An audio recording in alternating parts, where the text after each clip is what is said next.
किसकी बनेगी सरकार, कौन आएगा मेजॉरिटी में और कौन थामेगा प्राइम मिनिस्टर का ओहदा। मैं आपको बता दूं कि इस वक्त जितने भी चुनाव थे वो मुकम्मल हो चुके हैं, मगर जनाब यहाँ पे आके गाड़ी रुक गई है कि बाबू पे अब डिपेंड हो गया है।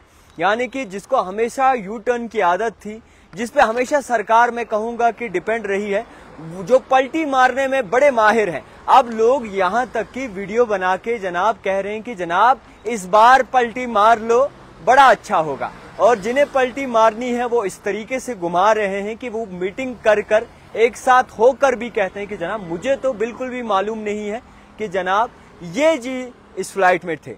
अब मैं घुमा फिरा के इसलिए बोल रहा हूं क्योंकि इस वक्त सरकार जो है वो मोहताज हो गई है, मेजॉरिटी मोहताज हो गई है। एनडीए अलायंस जो थी वो मोहताज हो गई है, इंडिया अलायंस जो थी वो भी जोर कर रही है, क्योंकि इस वक्त पीएम नरेंद्र मोदी जो एक वक्त मेजॉरिटी में आते थे और 300 पार करते थे, इस बार वो भी फीके पड़ चुके हैं। राहुल गांधी का जो दावा था 295 वो भी फीका पड़ चुका है। तो मैं आपको बता दूं कि आखिरकार चल क्या रहा है। 6 बजे पर नजरें टिकी हुई हैं, रिजल्ट डिक्लेयर हो जाएंगे। बीजेपी ने सारी तैयारियां कर रही है, उनका कैडर खुशियां मना रहा है। वहीं दूसरी जानिब से राहुल गांधी ऑफर पे ऑफर दे रहे हैं। क्या होगा आखिरकार हिंदुस्तान की इस सियासत का और कौन बनेगा आखिरकार पीएम और कौन कसम खाएगा आखिरकार हिंदुस्तान पे कहीं ना कहीं जितनी भी लोग हैं उनको संवारने की। तो फिलहाल मैं आपको बता दूं कि राम मंदिर आपने सुना होगा, मैं इसके बारे में कहना चाहता हूं कि राम मंदिर पर सियासत हुई, राम मंदिर पर कई बड़े पैमाने पे सियासत हुई और राम मंदिर कहा जा रहा था कि राम मंदिर जहां पे हुए अयोध्या, वहां पे बड़े पैमाने पे अक्सरियत पाएगी बीजेपी। मगर आपको बता दूं कि बीजेपी ने वहां से भी इंतखाबात हार चुकी है और बीजेपी कहीं ना कहीं इस बात को लेकर जरूर परेशान है कि आखिरकार हो क्या रहा है, क्योंकि इस वक्त सब कुछ डिपेंड है बाबूजी पर और इसी के साथ साथ मुख्तलिफ लोगों पर, क्योंकि इस बार पलटा जो है ना जनाब बिल्कुल अलग ही जा रहा है।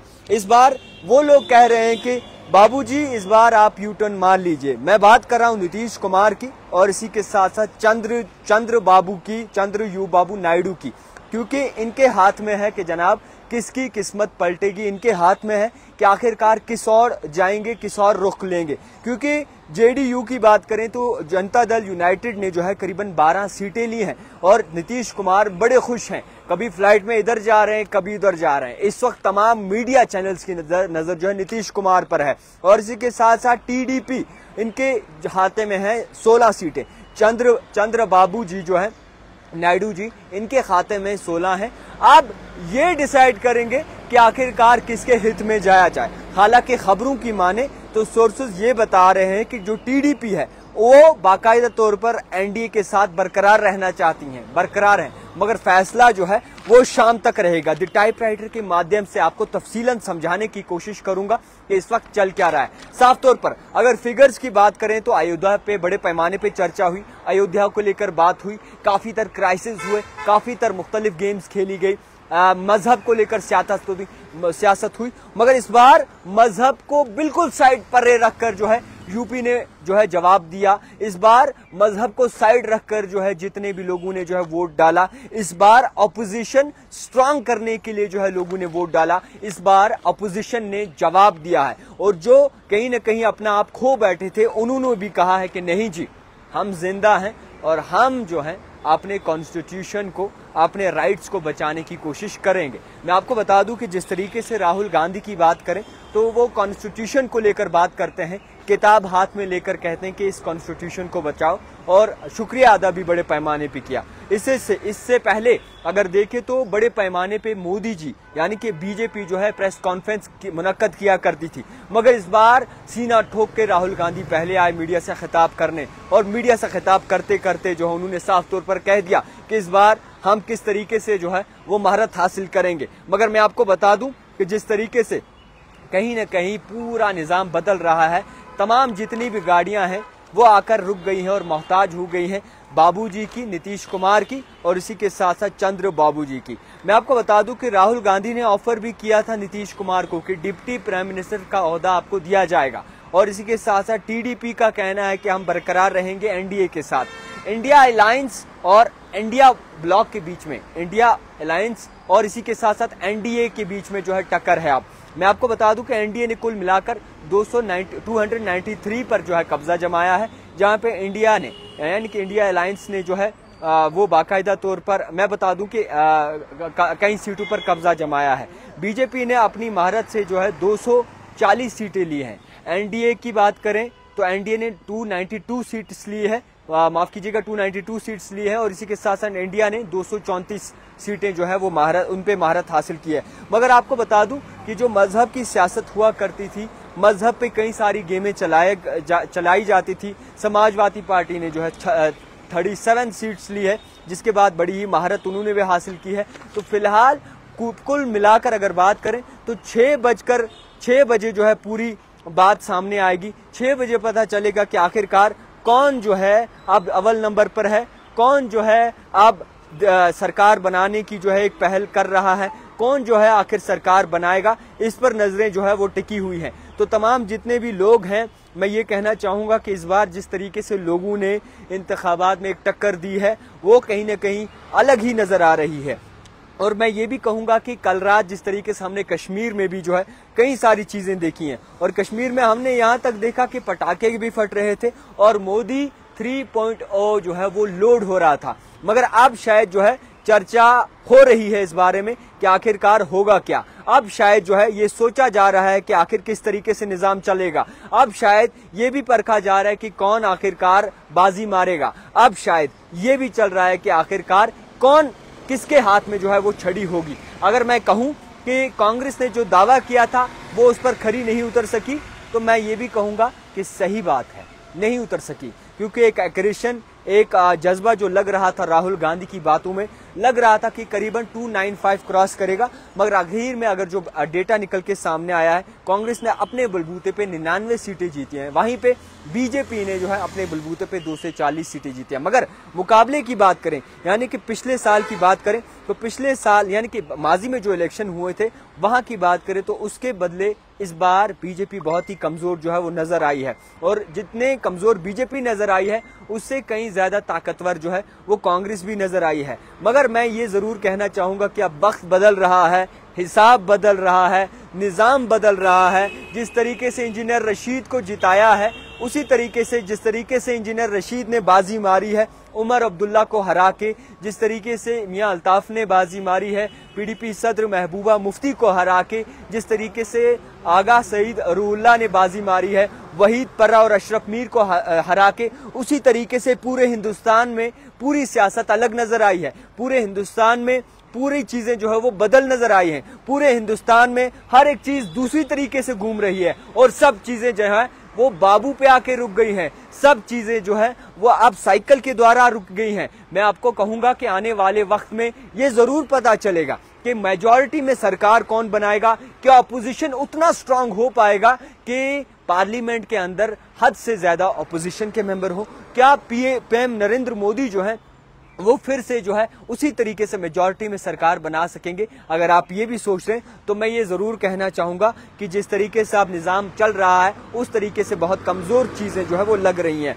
मैं आपको बता दूं कि राहुल गांधी ने कई सारी चीजें की, वो हर एक से मिले, वो ग्राउंड जीरो पर दिखे, उन्होंने जी जान लगा दी, 99 सीटें लाई। बीजेपी ने जो दावा था अब की बार 400 पार से फिर 300 पे आ गए थे, 300 भी मुश्किल से नहीं हो सका और कई सारी चीजें जो है वो आया होने लगी। तो मैं ये जरूर कहूंगा कि इस बार ज्यादा से ज्यादा लोग हमारे साथ जुड़ जाएं, क्योंकि मैं आपको जो डेटा बताने वाला हूं इसमें आप जो है डिपेंड है 2 लोगों पर, यानी कि आप डिपेंड करता है 2 लोगों पर। अब वो लोग कौन है? JDU, Janata Dal United party, जिसके खाते में 12 सीटें बताई जा रही हैं, और इसके साथ साथ टीडीपी जिनके खाते में 16 सीटें बताई जा रही हैं। चंद्र बाबू जो है इन पे डिपेंड करता है। नीतीश कुमार जो है, जो हमेशा पलटी मारते हैं, चंद्रबाबू और नीतीश कुमार, इनको अब सब लोग बोल रहे हैं कि जनाब आप यू टर्न कर लीजिए ना, आप यू टर्न मारिए ना, आप इस बार यू टर्न कर लें, आपके सारे गुनाह माफ कर देंगे, आप इस बार पलटी मार लीजिए, आप पूरे धोए जाएंगे। और अब इस बार जो है आप यू टर्न अगर करेंगे तो आपका बड़ा ही जो है मेहरबानी होगी।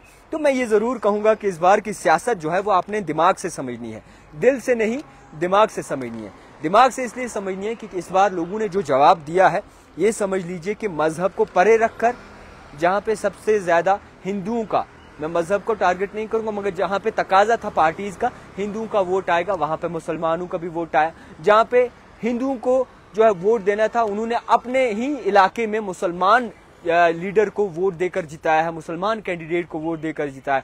तो ये है हिंदुस्तान, एकजुट था, एकजुट है, एकजुट रहेगा। हिंदुस्तान में हिंदू, मुसलमान, सिख, ईसाई, जितने भी मजहब के लोग रहते हैं, वो इस चीज को कभी नहीं देखेंगे कि आप मजहब पर सियासत करो, आप मजहब को लेकर सियासत करो, आप मजहब के बारे में सियासत करो। तो फिलहाल पूरे इंडिया में इस वक्त चर्चा है क्या मोदी या राहुल गांधी, और इस वक्त गाड़ी आके टिक चुकी है बाबूजी पर, बाबू लोगों पर, यूटर्न मारने वालों पर, क्योंकि हमेशा जो है यूटर्न मारते थे। इस बार क्या यूटर्न मारेंगे या नहीं, और वो भी आपको बताऊंगा कि गाड़ी किस पर रुकी है। मैं आपको बता दूं कि काफी लोग ऐसे हैं जो जानते नहीं हैं, मगर काफी लोग ऐसे हैं जो जानते हैं। मैं आपको बता दूं कि जिस तरीके से जेडीयू की बात करें, टीडीपी की बात करें, उनके खाते में भी जो है कई सीटें हैं, वो जो है किस्मत का फैसला करेंगी कि आखिरकार कौन जो है वो बाकायदा तौर पर अलायंस करेगा, कौन जो है आखिरकार बड़ी अक्सरियत से जो है किसी को जीत दिला सकेगा।